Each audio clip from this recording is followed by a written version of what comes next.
Dan di antara orang-orang divonis oleh Allah Subhanahu wa taala meninggal dalam kondisi musyrik, di antaranya ibunya Nabi dan ayahnya Nabi sallallahu alaihi wasallam. Adapun ulama sebelumnya mengatakan kedua orang tua Nabi meninggal dalam kondisi apa? Musyrik. Ilmu masih sedikit, jangan sok jadi ulama besar. Atau sekurangnya, kalau dia tetap yakin ibu bapak Nabi itu kafir, cukup buat dia, nggak perlu teriak di atas mimbar. Kata hadis tadi, kata hadis Nabi, bapak dan ibuku masuk dalam neraka, katanya. Gimana? Berarti bapaknya Nabi masuk neraka, bapak dan ibu Nabi masuk neraka. Oleh Habib Rizik dikritik habis-habisan gitu. Sampai di sini paham ya Bapak Ibu? Ini persoalan. Alhamdulillahi Rabbil Alamin.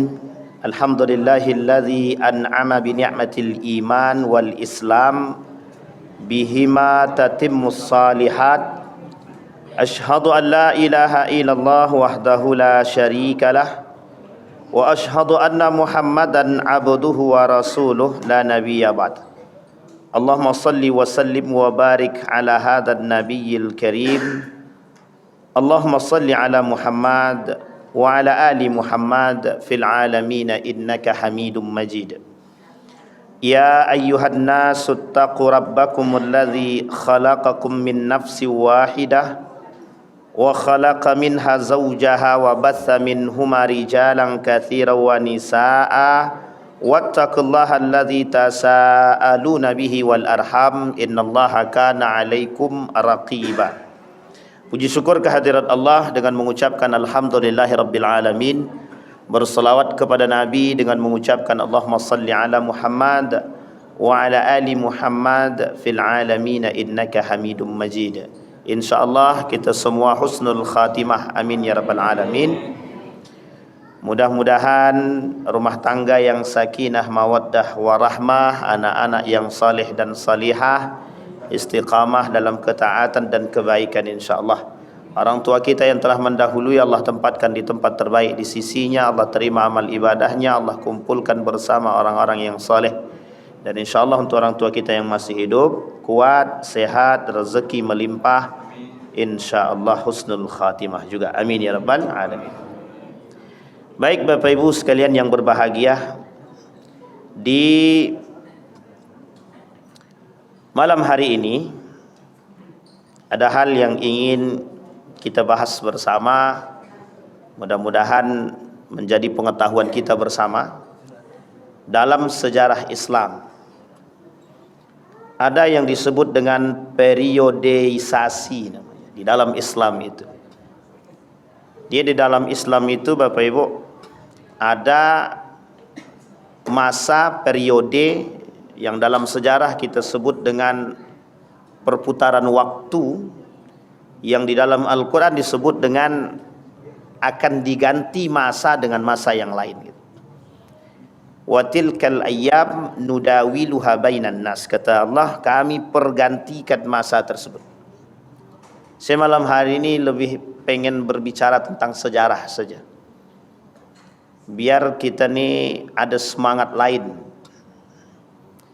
Dalam sejarah kebangkitan Islam itu kita lihat periodenya itu oleh orientalis dari Eropa itu bilang the Dark Age. Dark Age itu namanya masa kegelapan. Masa gelap itu bagi kita masa terang, namanya Golden Age of Islam. Ada namanya Montgomery Ward, seorang orientalis, menuliskan begitu, kata dia the Golden Age of Islam. Ada masa-masa kejayaan Islam itu. Pada masa kejayaan Islam itu dianggap masa yang paling menguntungkan bagi umat Islam itu sendiri. Kita ambil masa tersebut, lebih tepatnya dari abad ke-7 sampai abad ke-10 cemerlang sangat, karena Nabi masih hidup. Tapi pada itu sudah lewat batas Nabi Muhammad, para sahabat. Disebut masa itu masa gemilang, the Golden Age of Islam. Masa di mana kejayaan Islam. Oleh orientalis itu tak dianggap sebagai masa kejayaan. Oleh orientalis dianggap sebagai Dark Age, masa kegelapan. Sebutlah satu di antaranya, ada Rihlah Ibnu Batutah namanya. Ada buku judulnya Rihlah Ibnu Batutah. Ibnu Batutah ini yang membantah semua teori-teori barat yang berkaitan tentang sejarah Islam, yang ditutupi. Oleh siapa yang nutupi? Oleh kaum orientalis. Beberapa waktu yang lalu ada seorang jamaah WA begini, Ustaz, ternyata penemu ilmu bedah itu bukan orang non muslim, bukan orang kafir, tapi umat muslim, katanya. Saya kemudian bilang, Bapak sering ikut kajian? Saya bilang, sering, katanya. Terus saya bilang, tak pernah Bapak dapatkan orang yang mengkaji itu. Sebenarnya ada, tapi mungkin belum sampai, gitu kan. Dalam hal tersebut saya pernah dikirimkan PDF, Bapak Ibu, sekitar 5.000 lebih halamannya. Judulnya itu At-Tib. At-Tib itu karangan langsung daripada Ibnu Sina, langsung dikarang oleh Ibnu Sina. Di rumah saya sekarang ada buku tebal setebalnya itu tentang persoalan pajak. Itu penemunya bukan orang kafir itu. Penemu teori pajak itu banyak sekali model pajak itu. Khusus umat muslim itu ada berapa macam pajak, dan orang kafir itu ada pajaknya. Ini pada masa piagam Madinah itu. Satu piagam yang sangat terkenal di dunia. Pertama sekali, amandemen perdamaian, merujuk kepada semua hukum menurut agama masing-masing. Bayangkan dalam piagam Madinah itu, siapa yang bersalah? Orang Yahudi salah, hukum pakai hukumnya Yahudi. Orang Nasrani salah, hukum pakai hukum Nasrani. Orang Islam salah, hukum pakai hukum hukum Islam. Tapi tidak dipakai hukum adat, itu tidak ada waktu itu. Meskipun mereka punya adat itu, kuat sekali Madinah itu dengan adatnya pada masa itu, tapi tak dipakai itu. Nabi persatukan orang itu, Muhajirin, Ansor, Yahudi, Nasrani dijadikan satu. Nama piagamnya piagam Madinah itu. Pajak itu ada judul bukunya namanya Al-Kharraj. Nama judul bukunya Al-Kharraj. Tebal sekali, tebal banget itu. Itu kalau di 3 kali Al-Quran ini kayaknya, 3 kali Al-Quran ini tebalnya itu. Pengarangnya Abu Yusuf. Abu Yusuf ini kalau kita lihat sejarah itu pada masa daulah pada masa dinasti Abbasiyah. Dinasti Abbasiyah. Tapi kemudian ini agak banyak yang menyebutkan ada pada masa dan hidup sampai pada masa dinasti Andalusia. Ibnu Rusdi misalkan, itu Andalusia. Kemudian Abbasiyah itu cemerlangnya pada masa itu. Jadi pada masa dinasti Umayyah itu sudah mulai gemilang. Tapi sebelum sampai pada kegemilangan itu, Islam waktu itu pada masa Nabi Muhammad SAW, bagaimana coba prosesnya itu? Dianggap agama baru, dianggap yang tak layak bawa agama, mengakui kejujuran dan kehebatan dan kecerdasan Nabi, tapi tak mengakui risalah Nabi. Sekarang banyak begitu. Cerdas orangnya tapi tak mau mengakui risalah kenabian, itu tak mau. Makanya sebenarnya penyebab umat muslim ini ada kemunduran. Kata seorang ulama, apa yang menyebabkan lima ta'akharal muslimun? Kenapa umat muslim hari ini itu mengalami kemunduran? Satu je sebabnya. Dari sekian banyak sebab, satu diantaranya adalah ilmunya kurang. Ada yang mengatakan ilmu tinggi tapi risalah tak mau mengakui risalahnya Nabi. Jadi cerdas tapi tak beriman, itu maksudnya.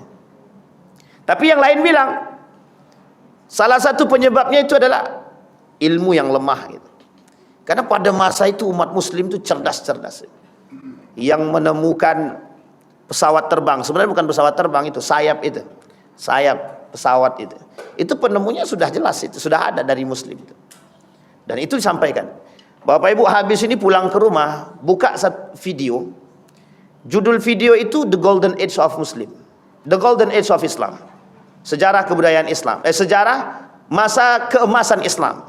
Nanti Bapak Ibu temukan video, cari yang translate bahasa Indonesia. Dia ada pakai bahasa Inggris soalnya. Dan itu yang buat bukan orang Indonesia. Yang buat bukan orang Indonesia. Kenapa mereka tunjukkan? Di situ disebutkan namanya, ada Abu Hayyan, Ibnu Sina dan lain sebagainya. pembuat kacamata, penemu bedah dan lain sebagainya. Itu bukan orang kafir, disebutkan dalam buku itu, bukan. Dan ini nanti akan kita sampaikan jika sampai ininya. Jadi Bapak Ibu sekalian yang berbahagia, Islam itu punya periode masa kejayaan itu, dari masa baginda Nabi sampai runtuh Turki Utsmani. Jadi dari masa baginda Nabi Muhammad SAW abad ke-7 sampai masa Turki Utsmani runtuh 1925.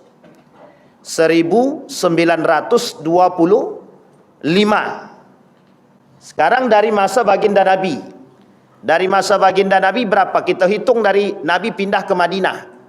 Nabi pindah ke Madinah, tahun selanjutnya tahun kedua Nabi pindah, baru terhitung 1 Hijriah. Berarti dari tahun itu sampai tahun 1900. Ini Hijriah, ini Masehinya. Dari tahun kedua Hijriah sampai 1300 sekian. Tak berapa itu? 1925 itu berapa Hijriahnya? Bapak Ibu hitunglah. Dan itu jauh sekali Pak, dari 700, gak usah jauh-jauh, dari 700 sampai 1900, berapa abad kita berjaya? Dari sekian banyak masa kejayaan kita tersebut, kita mulai mengalami runtuh tersebut 1925. Tapi lebih tepatnya 1923 itu sudah mulai runtuh. Udah mulai runtuh semua itu. Udah tidak kita temukan orang yang cerdas, tidak kita temukan orang-orang yang betul-betul beriman. Justru yang banyak ditemukan itu orang-orang pengkhianat, kaum-kaum munafik, dan orang-orang yang pura-pura beriman. Nah, itu paling banyak ditemukan. Sehingga kata para ulama dalam periode tersebut, disampaikan pada masa yang gemilang itu, disampaikan oleh baginda Nabi Muhammad SAW, masa terbaik itu masa aku dan masa sahabat, kata Nabi. Jadi masa terbaik itu masanya baginda Nabi Muhammad SAW dan masa sahabat. Ini untuk periode ibadah. Kata Nabi, masa paling baik itu masa Nabi sama masa sahabat. Kenapa? Nabi masih hidup. Ketika ikhtilaf, ini pernah terjadi. Yang ikhtilaf itu Umar bin Khattab sama Marwan. Ketika Umar bin Khattab itu ikhtilaf dengan Marwan, ini sebab turunnya Al-Quran dalam 7 huruf. Jadi gini Bapak Ibu, Al-Quran itu dalam hadis Nabi turun dalam 7 huruf. Berapa huruf? Huruf apa aja? Ada yang tahu Bapak Ibu? Al-Quran ini turun dalam 7 huruf, kata Nabi. Wa anzalal Qur'an ala 7 ahruf. Kami turunkan Al-Quran dalam 7 huruf. Ini oleh para ahli ilmu Al-Quran dibahas. Yang dimaksud dengan 7 huruf itu bukan alif, ba, ta, tha, jim, bukan. Tapi apa namanya Bapak Ibu? Bukan ikra, tapi dialektika bahasa Arab pada masanya. Yang tertinggi dialektikanya disebut dengan Quraisy. Makanya diambil dari 7 dialektika bahasa Arab itu, seperkampungan Arab dengan kabilah-kabilah Arab tersebut diambil satu yang terbaik, namanya Quraisy. Sehingga bahasa Arabnya Quraisy itu paling baik, bahasa paling baik. Dalam Al-Quran itu bahasa Quraisy sama. Sampai ada yang meneliti tahun ini, bukan tahun ini, beberapa tahun ini ada yang meneliti. Apa penelitiannya? Keturunan Bani Quraisy di Saudi Arabia, kata mereka hampir punah. Jadi kalau punah berarti kiamat selesai. Kenapa kita katakan kiamat gitu? Karena posisinya baginda Nabi dari Quraisy. Kalau Nabi dari Quraisy, akan datang Imam Mahdi dan turun Imam Mahdi dari golonganku, kata Nabi, keturunanku, kata Nabi. Berarti kira-kira keturunan Quraisy atau bukan? Keturunan Quraisy atau bukan? Kalau keturunan Quraisy kemudian dikatakan hampir punah, bisa jadi tanda kiamat semakin dekat. Ini dalam teori keturunan. Sehingga mohon maaf Bapak Ibu, itu di Saudi sekarang dilakukan penelitian tentang Quraisy tersebut. Bapak Ibu kalau ke Mekah, orang Mekah hari ini, orang Arab hari ini, Bapak Ibu dengarkan, bahasa Arab yang mereka pakai resmi apa tidak? Tidak resmi Pak. Fulan, fentaruh, gini, tahan suai. Itu bukan bahasa Arab resmi Pak. Itu bahasa pasaran. Sama kayak kita ngomong bahasa biasa. Enco, komai yang lu, komai gitu. Tahu Bapak Ibu? Ya kayak gitu bahasa orang Arab sama itu.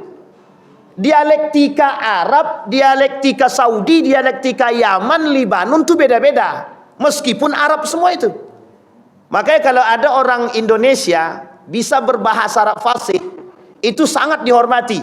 Assalamualaikum, waalaikumsalam. Ila aina tadhhab? Itu seolah-olah bagi mereka, wow, hari ini. Kenapa dianggap wow? Dianggap kita ini seorang muta'alim, pelajar terbaik. Karena mereka saking jarangnya mendengarkan dialektika bahasa Arab yang baik itu. Makanya Al-Quran sebut, diturunkan Al-Quran dalam 7 huruf. 7 huruf maksudnya 7 dialektika. Jadi suatu ketika Umar bin Khattab salat di belakang seorang sahabat Nabi. Ketika salat dibaca surat Ar-Rahman. Lah kok beda, kata Umar bin Khattab. Wah, ini udah nggak kusuk dalam salat nih, Umar bin Khattab udah nggak kusuk dalam salat ini. Kok beda nih, kata Umar bin Khattab. Selesai salat diambilnya kera bajunya yang imam tadi, ditarik ya Pak. Ente sesat, kata dia. Digituin Pak. Ini Umar bin Khattab itu Pak. Bapak Ibu bisa bayangkan kan, gimana kalau tiba-tiba imam sesat, dianggap bacaannya langsung ditarik itu Pak, selesai sholat itu. Sini, kata Umar bin Khattab. Bayangkanlah, orang sekarang kan begitu tuh. Jadi kalau ini nggak sesuai ini dengan dialektika kita, ini kayaknya sesat nih, langsung disesat-sesatkannya. Ditarik Pak, dibawa ke baginda Nabi Muhammad SAW. Apa masalah, kata Nabi? Dia nih baca suratnya, surat Ar-Rahman nih beda nih, kata dia. Nggak sama dengan apa yang kau baca. Kata Nabi, aqra'uka hakadha wa aqra'uhu hakadha.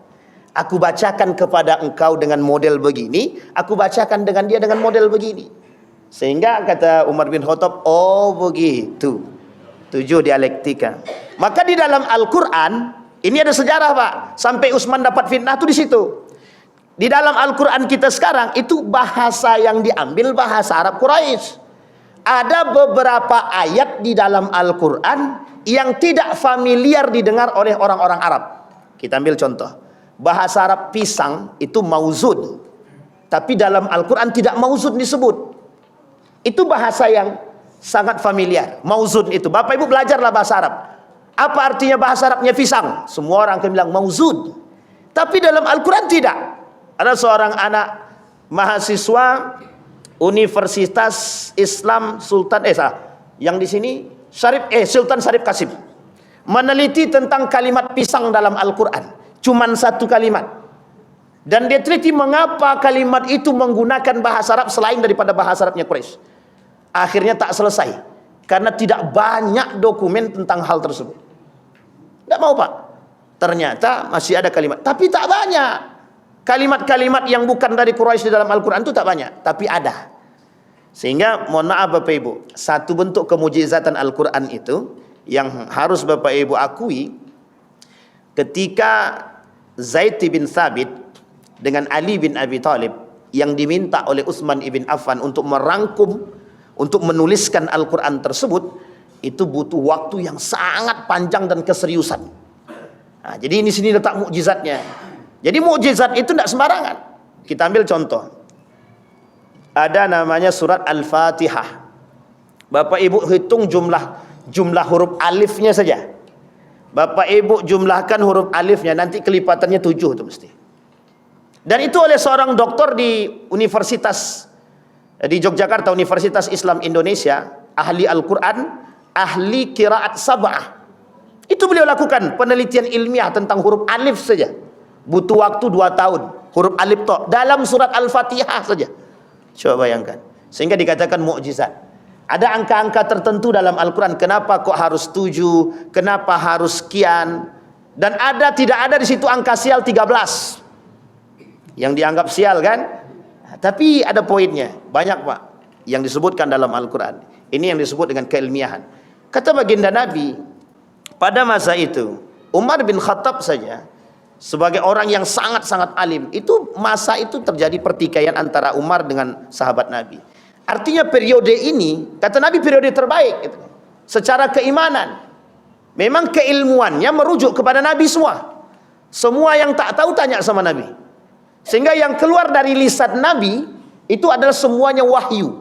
Wa ma yantiqu 'anil hawa in huwa illa wahyun yuha. Tak ada yang keluar dari lisan Nabi kecuali semuanya wahyu. Semuanya, Pak.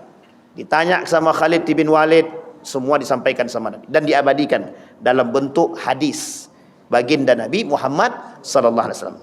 Periodenya dari Nabi sampai sahabat Nabi. Kata Nabi, itu periode terbaik. Masaku sampai sahabat. Tsumma yalena. Kemudian kata Nabi, setelah masaku, masanya sahabat. Setelah masa sahabat, ada masa yang lebih baik. Nama dia tabi'in. Tabi'in. Tabi'in ini hidup masa sahabat. Dia tak hidup sama-sama dengan Nabi. Dia hidup di masa sahabat. Dan dia hidup bertemu dengan para sahabat-sahabat Nabi. Dan sahabat-sahabat Nabi ini mereka belajar kepada sahabat-sahabat Nabi. Sekarang Bapak Ibu bayangkan, kita ambil saja sahabat Nabi ada 60. Anggaplah 60, dia banyak, ada 400 lebih sahabat Nabi itu. Kita anggap 60. Satu orang di antara para sahabat ini punya murid 60. Kira-kira ya. Ini satu periode baru. Berarti sahabat punya murid, berarti tabi'in. Tabi'in ini punya murid lagi 60. Berarti kalau satu sahabat 60 kali 60 berapa? Kita ambil ya, 60 kali 60. Sahabat itu hitung sendirilah. Kan begitu. Kalau saya suruh hitung agak panjang sedikit. Nanti masa tabi'in, setiap di antara mereka punya murid lagi. Sekarang pertanyaannya, mungkin tak masa tabi'in mengalami pemahaman ikhtilaf yang berbeda dengan sahabat Nabi? Mungkin atau tidak mungkin? Ada masa kemungkinan sangat itu. Tapi yang membuat jalurnya bertemu di mana? Hadis baginda Nabi Muhammad sallallahu alaihi wasallam. Yang membuat bedanya bukan hadisnya, Pak. Model pengamalannya, karena satu sahabat Nabi bisa melihat Nabi dengan berbeda dengan sahabat yang lain. Ini kalau Bapak tengok, inilah sebab munculnya fikih itu di situ. Sehingga tidak bertemu, Pak. Kalau Bapak paksakan hadis Nabi untuk kita tekankan dalam, pokoknya kita harus belajar hadis yang sahih. Harus, Pak.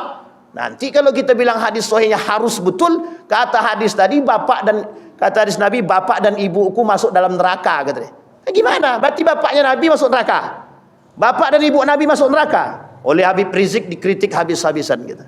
Sampai di sini paham ya Bapak Ibu. Ini persoalan. Tapi masa itu masih terbaik sampai pada masa tabi'in. Nah, ini akhir. Kata Nabi, sahabat, tabi'in. Setelah masa ini Bapak Ibu, ini masih dianggap masa yang baik, tapi perubahan dari sistemnya khilafah menjadi sistem monarki. Tapi masih dianggap terbaik karena jarak mereka dengan tabi'in tidak jauh. Dan para ulama-ulama banyak yang belajar dan datang ke situ. Sampai di sini bisa dipahami Bapak Ibu. Maka tepat pada 1925 runtuh Turki Utsmani, hilang semua ruh-ruh Islam itu. Nah, sekarang kita rujuk kepada kebangkitannya. Kita lihat apa yang membuat mereka bangkit, apa yang menyebabkan kebangkitan Islam ketika itu ada. Ruh yang pertama kita lihat, Pak. Apa yang diajarkan oleh Nabi kepada para sahabat Nabi. Satu, bagaimana menekankan ketakwaan yang tinggi dalam diri mereka untuk memberantas cuman berhala, Pak. Kita mulai dari Makkah. Makkah yang diberantas oleh Nabi bukan masalah soal syariat. Masalah perbudakan tidak dibahas. Masalah riba tidak dibahas. Masalah wanita zina tidak dibahas. Masalah khamar tidak dibahas. Tapi pertama kali yang dibahas oleh Nabi, hancurkan patung-patung itu. Gimana coba cara menghancurkannya? Ketika patung-patung ini hendak dihancurkan, otomatis Pak, datang perlawanan yang keras dari mereka. Sehingga mereka tidak mau menerima Nabi. Kenapa? Tuhan yang dirubah. Tuhan sebelumnya siapa? Kata mereka, Wabilatta wal Uzza, demi Latah dan Uzza, kami akan membunuh Muhammad. Kan itu yang dikatakan oleh Umar bin Khattab. Hendak kemana kau Umar? Aku mau membunuh Muhammad. Manusia pertama yang dengan lantang mengatakan aku ingin membunuh Muhammad dengan membawa pedang secara nyata dan mengarah ke rumah Muhammad. Hanya saja tak sampai, itu aja. Di tengah jalan dicegat, yang mencegat kawan sendiri, suruh balik ke rumah adiknya. Ternyata adiknya masuk Islam. Di situ mulai hati tergetak, masuk ke dalam, diantarkan kepada Nabi, masuk Islam deh. Yang membuat Umar masuk Islam bukan hanya persoalan surat Taubah, bukan. Kata hadis baginda Nabi Muhammad SAW, Islam akan diperkuat oleh dua orang, di antara salah satu di antara duanya. Satu Umar bin Al-Khattab, yang kedua Abu Jahal. Sehingga mendengar hadis tersebut, Umar luluh, datang dia, nyatakan asyhadu an la ilaha illallah. Coba Bapak Ibu tonton filmnya Umar bin Khattab, langsung merinding kita debatnya. Masalahnya kita butuh manusia seperti Umar sekarang, Pak. Sekarang kita butuh manusia seperti Umar bin Khattab. Kenapa saya kata kita butuh manusia seperti para sahabat sekarang? Karena yang pertama kali yang ditanam oleh Nabi satu, Pak, keyakinan kepada Allah yang sangat tinggi. Pertanyaan kita sekarang, umat muslim itu sangat jauh daripada Allah, mengaku beriman tapi jauh betul. Kami tidak akan menyelewengkan, kami tidak akan melakukan syirik. Memang tak lakukan syirik, Pak, tapi minta pertolongan sama dukun, sama, Pak. Beda tipis, Pak. Coba bayangkan, semua yang dilakukan oleh Nabi pada masa Mekah itu, periode di Mekah, habis semua, Pak. Disakiti semua. Sekarang tak, Pak. Manusia yang disakiti sekarang berubah. Yang tadinya imannya kuat, tapi karena disakiti berubah lemah, Pak. Jadi lembut sekarang. Nah, ini kita sekarang, Pak. Kita ambil contoh ya, Pak ya. Kita dapat kebenaran, tapi tak berani kita mengatakan kebenaran itu. Kenapa kita tak sanggup mengatakan kebenaran? Kenapa? Takut, Pak. Cuman ditekan, Pak. Baru di SMS.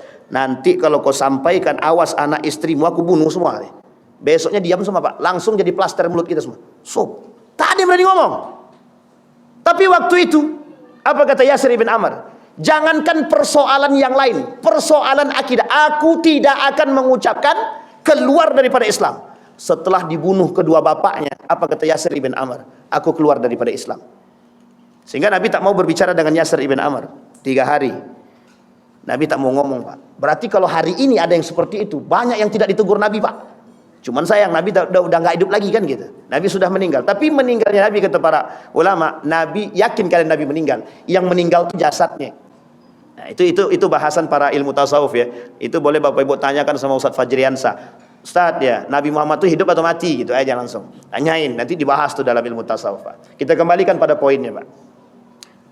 Kenapa waktu itu kuat? Keyakinan yang tinggi, Pak. Sehingga waktu itu orang miskin pun, mohon maaf ya, orang miskin, orang tak mampu, budak, yakin dia dengan Islam yang kuat. Masuk mereka ke dalam Islam karena satu keyakinannya, Pak. Tidak ada yang lain. Maka yang membuat Islam ini kuat sebenarnya keyakinan kepada Allah. Coba bayangkan, Pak, kalau kita semua punya keyakinan yang sama, yakin kita Allah itu satu dan kuat, maka kita tidak mungkin kita berharap pada yang lain kan. Kata para ulama, penyebab yang pertama kemunduran Islam, banyaknya umat muslim yang tidak bertakwa. Kita tidak usah panjang-panjang, Pak, situ aja dulu. Kalau kita lihat begitu, hampir semua kita katakan, oh itu yang kita temukan sekarang.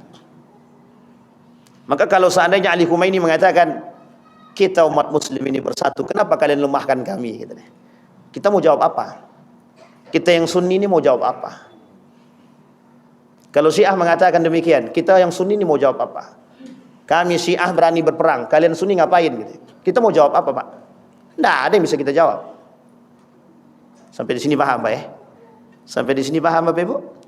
Jadi sekarang ini persoalan kita itu bukan di luar, Pak. Kita tarik ke dalam rumah tangga kita. Sekuat apa kita hari ini menanamkan akidah dalam anak?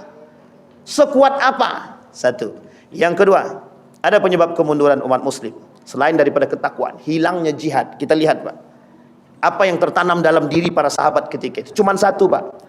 Berperang atau mati syahid. Mundur tidak, kembali tidak. Berperang menang atau kalah mati syahid. Kalaupun mati dia, Pak. Sehingga dalam perang Badar, perang pertama itu, perang Badar itu, apa kata Nabi? Jangan ada yang mencela ahlul Badar. Wa innahum min ahlil jannah. Mereka semua dari ahli surga, kata Nabi. Mencaci maki orang dalam perang Badar, kita bilang dia munafik sekalipun ada, tidak boleh, Pak. Meskipun ada, tapi tak boleh. Kenapa? Mereka berani berperang, mau turun, Pak, untuk membela Islam. Sekarang pertanyaannya, kita ni tak mau membela Islam tuh, Pak. Mau, tapi ya begitulah. Mau kami, Ustaz, tapi kami tak punya tenaga. Itu bahasanya. Mau, Ustaz, tapi itu tapinya itu yang jadi masalah kita sekarang. Kita mengaku membela Islam, tapi mengungkapkan kebenaran pun kita tak berani. Hanya karena tekanan, hanya karena takut dimutasi dan lain sebagainya. Mohon maaf ini, jangan nanti tersinggung Bapak Ibu. Ustadz enak, Ustadz bebas. Ya karena bebas itu maka enak. Tapi kalau kami ini tak bebas, kami PNS. Bukan masalah, Pak. Bukan masalah. Kan dalam aturan PNS itu jelas tuh, Pak. Mana yang boleh, mana yang harus dipecat dan tidak dipecat itu sudah jelas di situ, Pak. Sejauh tidak melanggar aturan-aturan yang jelas. Pertanyaannya berbicara kebenaran, apakah itu menjadi sebuah persoalan? Paling dimutasi, Pak. Dicabut tidak gitu. Dimutasi paling, dicabut tidak. Nah, itu masalah saat mutasi, itu masalah saat jauh dari anak kami Ustaz. Nah, itu dia masalahnya. Karena ini banyak bahasannya begitu Bapak Ibu. Persoalan kita bukan sampai di situ Pak. Persoalan kita yang meruntuhkan Islam itu siapa? Kita Pak, bukan orang lain. Kita masuk sejarah lagi. Yang ditanamkan sama Nabi. Apa kata Nabi? Kalian berperang, yakinkan keyakinan kalian dalam perang, kata Nabi. Aku yang berdoa kepada Allah. Nabi yang berdoa kepada Allah. Ketika Nabi berdoa kepada Allah, kemungkinkah kemenangan itu tak datang kepada Nabi? Tak mungkin Pak. Pertanyaannya dalam jumlah yang sedikit, kam min fi'atin qalilatin ghalabat fi'atan katsirah. Kenapa kok bisa jumlah sedikit memenangkan jumlah yang besar? Itu karena doa. Bukan persoalan doa. Allah datangkan bantuan yang lain, seolah mata mereka melihat yang sedikit itu, tiba-tiba datang gerombolan yang baru yang datang. Itu kata para ulama. Karena Allah turunkan bantuan. Pertanyaannya sederhana kalau kita tarik Pak. Manusia yang datang meminta tolong kepada Allah, pasti Allah tolong. Itu pasti itu Pak. Apalagi dalam keadaan terjepit. Cuman masalahnya kita sekarang itu tak berani jihad. Apa kata Syekh Ramadan Al-Buti? Penyebab kemunduran umat muslim hari ini benci akan jihad, kata dia. Karena kebencian kita terhadap jihad. Hari ini kita tak bisa. Pertanyaan kita, kenapa kita takut dengan jihad? Kenapa kita tak mau berjihad? Kami sudah cukup saat jihad ekonomi, oke. Di antara yang paling lemah jihad ekonomi, tidak ada masalah Pak. Tapi ada jihad yang paling besar hari ini Pak untuk kita semua. Jihad mengatakan kebenaran dan tidak diam atas kesalahan. Itu yang paling penting Pak. Maka jihad ini kata para ulama, ada penulis kitab itu Irsyadul Ibad itu. Persoalan jihad ini persoalan serius. Kenapa saya katakan persoalan serius? Sebanyak ini umat muslim, sebanyak ini orang-orang yang mengaku beriman kepada Allah, yang datang sebagai garda terdepan sebagai seorang mujahid hanya segelintir umat Pak. Maka tak salah ketika baginda Nabi mengatakan yang hilang dari umat muslim itu adalah jihad. Kenapa dulu persoalan jihad ini persoalan sensitif? Karena membangkitkan gira semangat Pak. Sangat sensitif. Ini mohon maaf Pak ya. Ketika fatwa jihad oleh Mbah Hasim Al-Asy'ari, coba bayangkan semua turun Pak.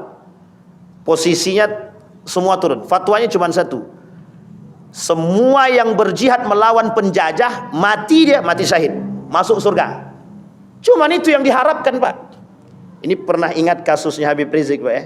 Saya tidak bela Habib Rizik, tapi kasus ini sangat cemerlang pada masanya. Apa kita katakan? Satu perintah yang ditunggu waktu itu. Kalau jihad kita bilang mungkin jihad semua Pak. Buktinya datang tuh ramai manusia datang ke Monas itu Pak. Sekarang kita nggak tahu ya, tapi begitu posisinya. Artinya ketakutan orang kafir, ketakutan Eropa terhadap kekuatan yang seperti ini, itu sangat Pak. Jangan dikira Bapak Ibu yang melihat berita internasional ketika itu, ketika berkumpulnya umat muslim di Monas itu beritanya sampai ke internasional Pak. Apa beritanya? Kekhawatiran Eropa terhadap semangat jihad. Coba bayangkan. Itu saya baca betul berita itu, merinding saya Pak. Keluar dari berita-berita internasional itu cuma satu perkataan. Apa kata kaum-kaum orientalis itu? Kalau ini betul bertahan lama, habis kita. Coba bayangkan. Rasa jihad itu ternyata hilang, tergoreskan hanya karena kenikmatan dunia. Cinta terhadap yusaku antada alaikumul umam. Kata Nabi, kelak umat muslim itu pecah dan lemah gitu. Penyebab lemahnya cuma satu saja, duit. Cinta terhadap dunia, hubbud dunia wa karahiyatul maut, ar-rahan. Cinta terhadap dunia dan benci akan kematian. Dan itu ternyata sedikit demi sedikit kita lihat. Ada orang-orang yang dulu semangat kali, pokok juang gitu. Dikasih jabatan di atas, hilang cerita Pak. Nah, Bapak Ibu pandailah menilai itu siapa orang ya kan. Masih mending dia munafik dari awal gitu kan. Tapi kok munafiknya setengah-setengah gitu. Di awal dia semangat bela Islam, tapi ternyata ketika dapat kursi, hilang cerita Pak. Tidak ada hilang lagi. Oh, pokoknya Ustaz kami mau berjihad. Ini cerita nyata Bapak Ibu. Ada seorang pemuda. Pokoknya Ustaz saya masuk dalam lembaga ini. Pokoknya biar saya bisa merubah kemungkaran-kemungkaran. Saya sangat semangat mendengar kalimat itu Pak. Alhamdulillah ada orang-orang yang mau. Setahun kemudian apa kata dia? Tak sanggup saya Ustaz kata dia. Mundur aja lah kata dia. Asyik bayangkan. Saya sudah ingatkan. Tidak akan mampu saya bilang itu. Bukan tak mampu. Karena memang itu yang kita, karena yang kita hadapi orang-orang yang memang mencari kepentingan dunia dalam suatu lembaga Islam, tapi dia mencari kepentingan di situ. Dia gunakan lembaga ini, dia bangun lembaga ini, tapi untuk mencari kepentingan dunia, tidak masuk Pak, dengan roh jihad itu tidak masuk. Sehingga jangan mengatasnamakan mengaku jihad tapi tidak ada jihadnya gitu. Maka yang kita katakan semboyan kita cinta terhadap agama, semangat terhadap agama, kita harus lihat siapa pelakunya, Pak. Karena banyak yang mengatasnamakan semboyan-semboyan tersebut ternyata di belakang itu punya kepentingan. Kita lihat tuh berapa banyak orang-orang yang datang ke sana hanya untuk meminta gitu. Nauzubillah tsumma nauzubillah. Kembali kepada poin yang tadi. Apa yang ditekankan Nabi pada periode itu? Yang ditekankan oleh Nabi adalah semangat jihad. Sampai kata Nabi, yang tidak ikut berperang munafik, kata Nabi. Kalau sekarang sebenarnya bisa kita katakan, Pak, yang takut berperang itu munafik. Yang tak mau membela umat muslim munafik. Yang tidak mau membangkitkan semangat atau yang meruntuhkan semangat jihad umat muslim berarti munafik. Bisa saja kita katakan demikian. Karena memang pada masa itu yang tidak mau berperang munafik. Bahkan ada orang, ini singgungan buat kita semua. Ada satu orang pemuda yang ketika perintah Nabi berperang, dia tak mau berperang, Pak. Tak mau berperang. Tapi uniknya ketika dia keluar dari rumah, nampak oleh perempuan-perempuan yang ada berjalan dekat rumah dia. Apa kata perempuan tadi? Lihat tuh laki-laki itu. Yang lain berperang, dia tak berperang. Apa tak malu dia? Balik dia ke dalam rumah dia ambilnya, kemudian pergi ke belakang rumahnya, diambilnya kudanya, kemudian pedangnya dia sangkutkan, dia pergi ikut berperang bersama Nabi. Apa kata para sahabat? Gagahnya pemuda itu berperang, menebas sekian banyak musuh. Apa jawaban Nabi? Dia berperang bukan untuk keridhaan Allah, bukan, kata Nabi. Dia berperang untuk kehormatan dia. Sekarang saya tanya, itu kalau kita bahasakan sekarang, berapa banyak manusia yang menjaga kehormatan dia dengan alihnya agama? Berapa banyak agama menjadi tameng atas kepentingan mereka di balik hal tersebut. Dan itu terjadi, Pak. Tahu Bapak Ibu kenapa dia keluar begitu semangat? Takut dibilang seperti perempuan. Apa kata dia? Mana kehormatanku ketika aku dipanggil sebagai seorang perempuan? Aku laki-laki. Berperang dia, kata Nabi, dia berperang bukan untukku dan Allah. Bukan, kata Nabi. Sehingga kalimat itu disematkan kepada orang-orang yang munafik ketika itu. Ketakutan untuk berperang, tapi setelah ada yang mencela dan mencaci, dia semangat berperang. Kata Syekh Ramadan Al-Buti dan Syekh Mutawalli Sya'rawi, yang hilang dari tubuh umat muslim hari ini itu. Bapak Ibu, kalau lihat sekarang ceramah para dai-dai internasional, ulama-ulama internasional hari ini, pembahasannya tidak jauh seputar jihad. Kenapa kita katakan pembahasannya tidak jauh dari seputar jihad? Karena ada kekhawatiran akan datangnya hari kiamat atau akhir zaman, sementara mereka tidak dalam keadaan yang betul-betul berjihad. Sampai sini paham Bapak Ibu? Kenapa banyak ulama internasional hari ini membahas tentang jihad? Karena ada kekhawatiran yang dia takutkan adalah nanti banyak umat muslim yang mati dalam ketakutan untuk berjihad. Kenapa demikian? Karena sudah masanya memang untuk berjihad. Kenapa semangat jihad itu harus ditumbuhkan lagi? Kelak jihadnya kita bersama orang-orang munafik, bersama kaum Yahudi, Nasrani. Bayangkan Pak, kita hari ini dicuci, diperangi dalam otak kita, diam saja. Dari dulu kita cuci 1926, dicuci terus sampai hari ini kita diam saja. Bahkan hampir setengah daripada umat muslim ini mengikut daripada perbuatan mereka. Coba bayangkan, westernisasi, kebarat-baratan, semua Pak. Pakaian, kesehatan, pendidikan, semua masuk. Apa kata Dr. Adian Hussein? Liberalisme itu sudah masuk dalam kampus, kata dia. Jadi merubah pola pikir yang paling mudah itu memang enaknya mencuci pola pikir anak-anak mahasiswa sekarang. Coba bayangkan. Percaya atau tak percaya Bapak Ibu? Mahasiswa tidak hafal Al-Fatihah. Mahasiswa muslim tak hafal Al-Fatihah. Sekarang Bapak Ibu bayangkan kalau tak hafal Al-Fatihah itu PR siapa? PR siapa? Jangan bilang PR orang tua. Semua kita punya PR, Pak. Pertanyaannya, pengajian di Pekanbaru ini membludak. Setiap maghrib ada kajian.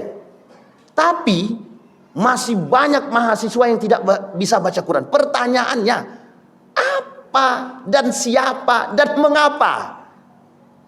Apa yang dilakukan oleh para dai-dai dan para ulama-ulama dan semua orang-orang yang mengikuti kajian?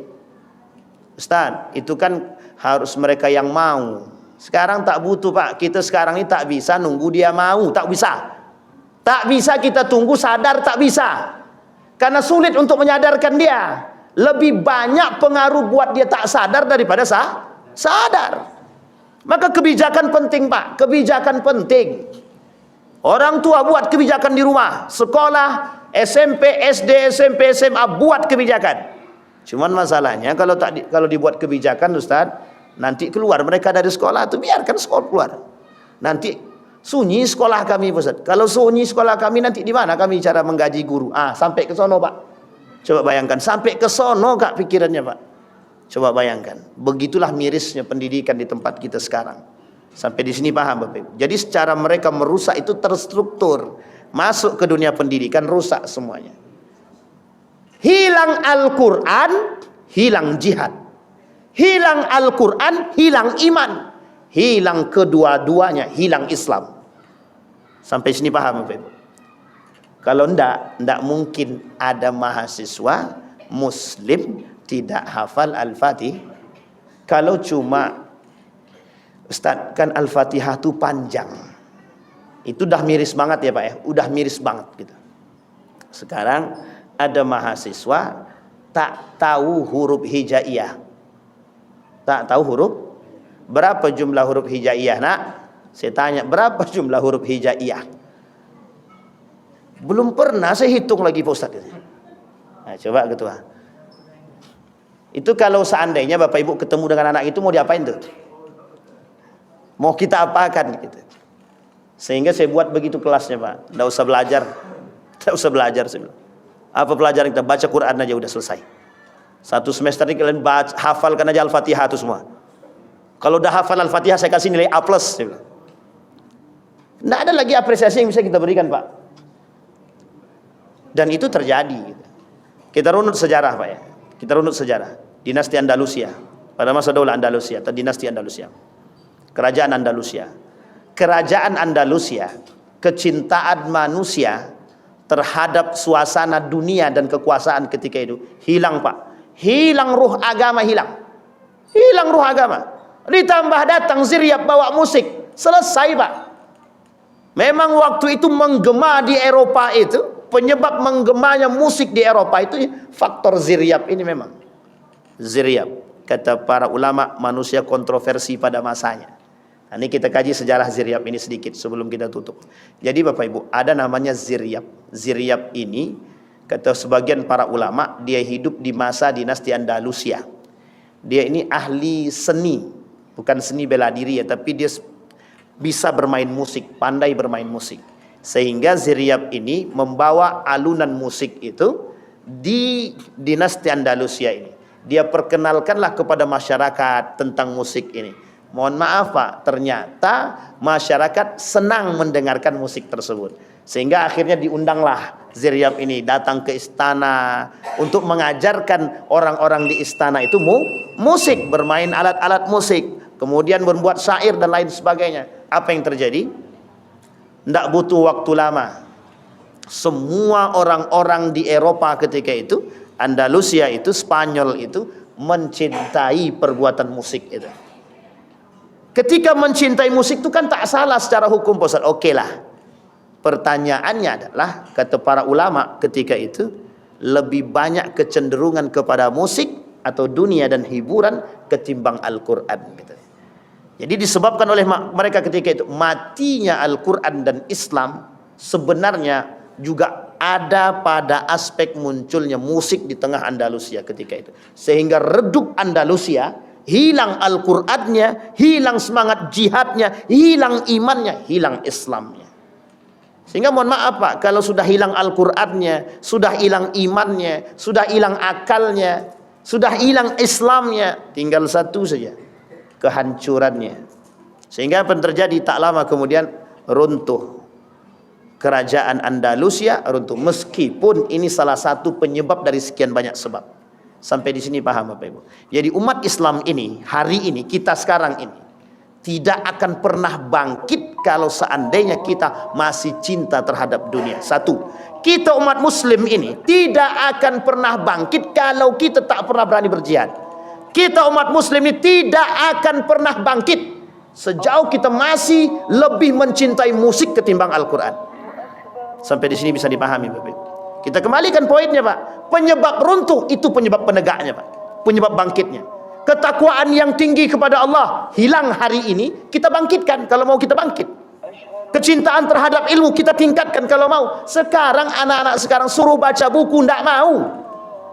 Saya Bapak Ibu jujur saja, lebih enak mengajar anak di pondok pesantren ketimbang di fakultas universitas.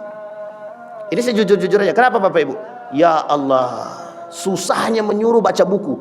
Suruh baca buku yang gratis aja tak mau, apalagi beli. Saya suruh belilah buku itu. Tak ada duit Pak Ustaz.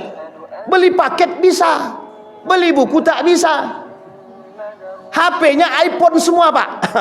Ya meskipun tidak semua, tapi sebagian besar iPhone. HP kita dah hancur Pak. HP anak-anak mahasiswa sekarang iPhone lah, Samsung sekian lah. Pertanyaannya canggih Pak. Beli buku harga 100.000 tak sanggup. Apa kata mahasiswa? Saya suruh beli buku satu saja, harganya cuma 45.000. Jawabannya apa? Ada enggak Pak PDF-nya Pak? Astagfirullahaladzim. Ngelus dada kita Pak. Jadi anak sekarang, mohon maaf Pak, ini saya ambil cuma sebagai perbandingan saja, agar kita terbuka sedikit sebelum saya tutup. Di Yogyakarta itu terkenal dengan kota pendidikan. Waktu itu saya tidak tahu sekarang. Waktu itu, kalau Bapak Ibu keliling ke Universitas Gajah Mada, itu Bapak Ibu akan lihat setiap tempat duduk itu diisi oleh anak-anak yang baca buku Pak. Baca buku. Dan di sekeliling itu ada organisasi-organisasi Islam yang selalu menghidupkan masjid-masjid itu untuk kajian. Dan yang dikaji itu adalah khazanah-khazanah keislaman, baik Al-Qur'annya, baik tentang persoalan-persoalan keislaman yang lain. Itu yang dikaji Pak. Dan itu anak muda Pak. Dan di beberapa tempat, sampai saya ke sini, mohon maaf Bapak Ibu, sampai saya ke sini, pindah saya ke sini, 1 tahun saya stres Pak. Saya waktu di Yogyakarta itu buat satu kelompok namanya Buknesia, anak-anak yang suka baca buku. Sebenarnya bukan suka baca buku semua, kita ciptakan suasana anak-anak yang mau baca buku. Kita buat diskusi sederhana. Yuk datang, duduk aja. Yang tak bisa baca buku tidak apa-apa, nanti pasti termotivasi dari kawan-kawan yang mau baca buku. Ujung-ujungnya alhamdulillah Pak, hidup tuh Pak. Dari kampus mana-mana datang, dari UGM, UNY, UIN dan lain sebagainya, UNI datang Pak. Sampai ke sini stres Pak, setahun saya stres Pak. Stres itu tidak saya temukan di mana lingkungan yang itu gitu. Ini bukan berarti kita mencari apa, tidak. Artinya yang membuat itu adalah kita. Sampai di sini paham Bapak Ibu. Jadi kenapa anak-anak kita sekarang malas membaca? Itu jawabannya ada pada tangan Bapak Ibu masing-masing. Kenapa anak-anak kita tidak mau baca? Bisa jadi orang tuanya juga nggak suka baca. Tapi anak Ustaz, kata dia, senang anak baca Ustaz. Baca apa? Baca status orang, kata dia. Sampai sini paham Bapak Ibu? Artinya Bapak Ibu, kita tutup dengan kalimat tersebut. Anak-anak sekarang lebih senang baca status ketimbang baca buku. Maka banyak-banyaklah buat status agama. Mudah-mudahan bisa sering dibaca. Saya kira itu saja Bapak Ibu sekalian yang berbahagia. Mari sama-sama kita pelan-pelan hidupkan khazanah keislaman. Mari sama-sama kita bangkitkan dengan yang pertama sekali, membangkitkan cinta terhadap Allah Subhanahu wa taala. Mudah-mudahan bermanfaat. Fa'tabiru ya ulil absar la'allakum tuflihun. Assalamualaikum warahmatullahi wabarakatuh.